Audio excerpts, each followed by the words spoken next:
Makar Sankranti special कहानियाँ। इस कहानी को आप बड़े ध्यान से लास्ट तक सुनिए, खासकर छोटे बच्चों के लिए यह कहानी बनाई गई है। चलिए बच्चों, हम वीडियो को स्टार्ट करते हैं। मेरे चैनल को सब्सक्राइब और लाइक कीजिएगा। कल 14 जनवरी है। कल की तैयारी शुरू करो। सब लोग पतंगों का इंतजाम कर लो। हम सभी बच्चे छत पर जाकर पतंगे उड़ाएंगे, हमेशा की तरह, हमारे टीम के बॉस राघव भैया ने कहा। छत पर क्यों? विनी ने पूछा।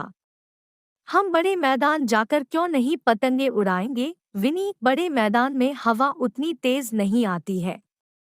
हमारे छत पर खूब हवा आती है, क्योंकि हमारी छत मैदान से दोगुनी ऊंची है। इसलिए कल सब लोग पतंग, मांझा, चक्री सब तैयार रखना। राघव ने बड़े भाई का कर्तव्य निभाते हुए कहा। राघव हम सबका बड़ा भाई था। हम सब संयुक्त परिवार में रहते थे।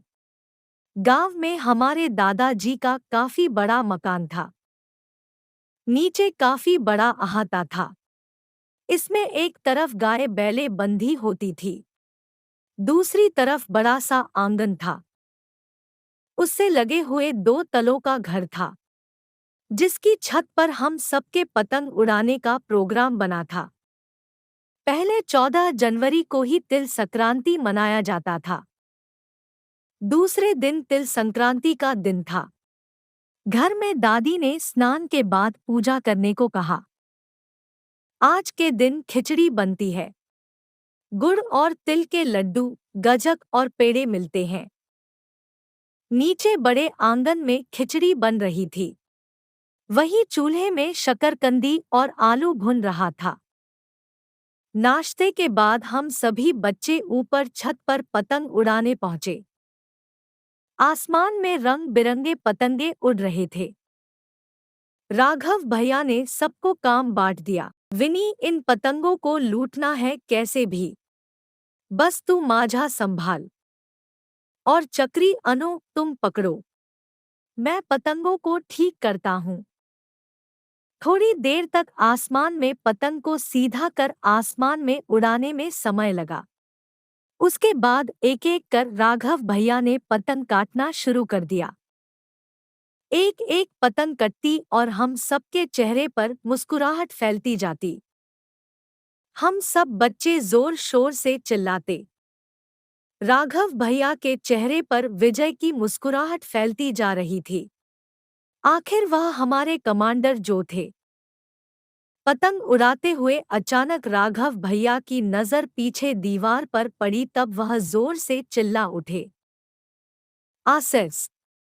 चीखते हुए उन्होंने अपने हाथ का मांझा फेंक दिया। अनु, विनी, अतुल, सब नीचे भागो। क्या हुआ भैया? हम सब भी डरते हुए राघव भैया के पीछे पीछे भागने लगे। राघव भैया के चिल्लाने की आवाज सुनकर बड़े पापा, दादाजी सब लोग सामने आ गए। क्या हुआ राघव? क्यों चिल्ला रहे हो? पापा, बंदर, राघव भैया ने मुश्किल से कहा। बंदर? पापा ने आश्चर्य से कहा। पापा, छत पर बंदर आ गए हैं, हाँफते हुए राघव भैया ने कहा। सच में छत पर बंदर थे। अब उन लोगों ने मांझा और चक्री संभाल लिया था। पतंग की डोर अब उनके हाथ में थी। नीचे आंगन से सब लोगों ने बंदरों को पतंग उड़ाते हुए देखा तो सब हंसने लगे। बड़े पापा ने हंसते हुए कहा, देखो, बंदरों को देखकर असली बंदर आ गए।